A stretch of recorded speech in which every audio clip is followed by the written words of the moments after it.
కృష్ణవేణి. సూసైడా లేకపోతే ఏమో, ఎవరికి తెలుసు.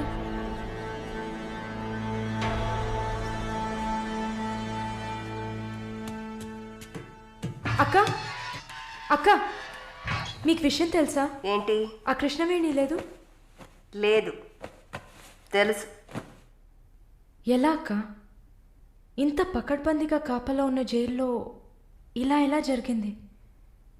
సూసైడ్ అంటావా లేదా మర్డరా?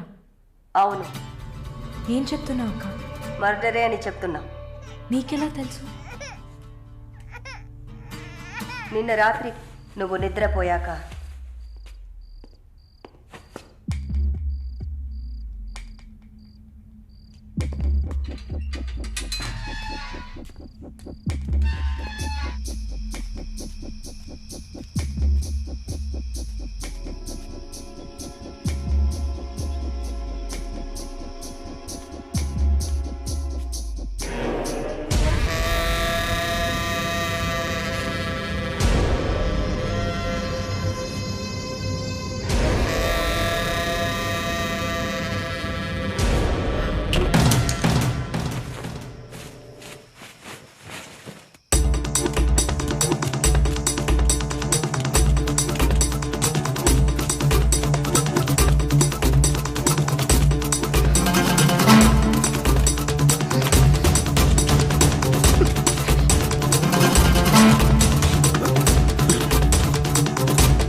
ప్రకాష్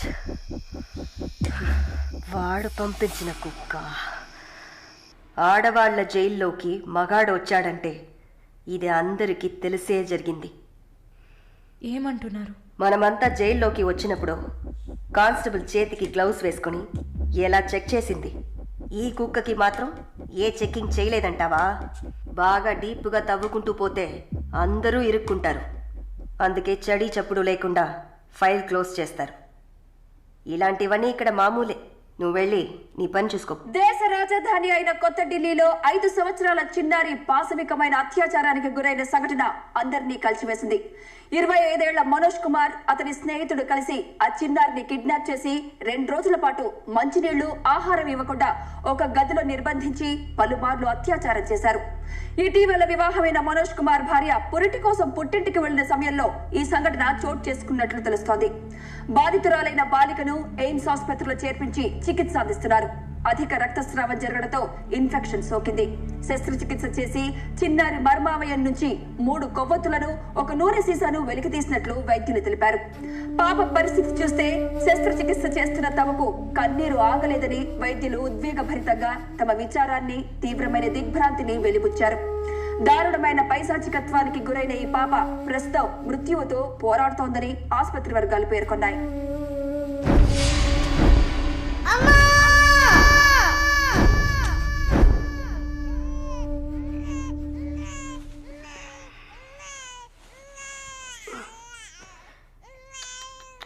జో జో జో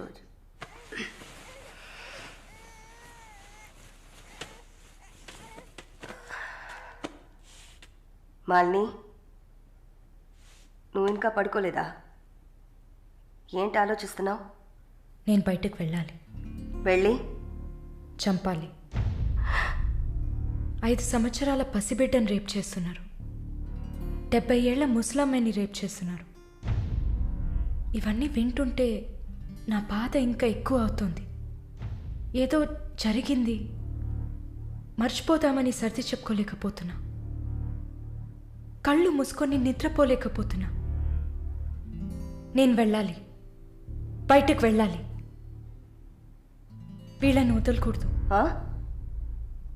నా వల్ల కాదనుకుంటున్నారా? నీ వల్ల కాదని నేననుకుంటానా?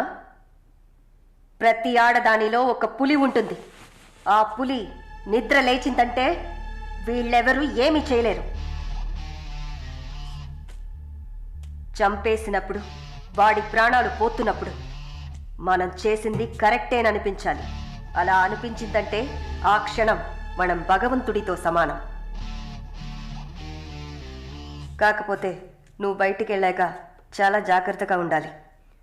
వరుణ్, ప్రకాష్ వీళ్ళని చాలా జాగ్రత్తగా ఎదుర్కోవాలి. ముందు నా లాయర్ని రప్పిస్తాను. నిన్ను బయటికి పంపే ఏర్పాట్లు చేస్తాను. కోర్టులో నేను చెప్పినట్టు చెప్తే చాలు. ఇంతకుముందు ఏ తప్పు చేసి మీరు జైలుకి వెళ్ళలేదు. No past conviction. అందువల్ల ఈజీ. ఒకవేళ ఏదైనా ప్రాబ్లం వచ్చి పని జరగలేదు అనుకుంటే డబ్బులు ఇచ్చి మ్యాటర్ క్లోజ్ చేయొచ్చు.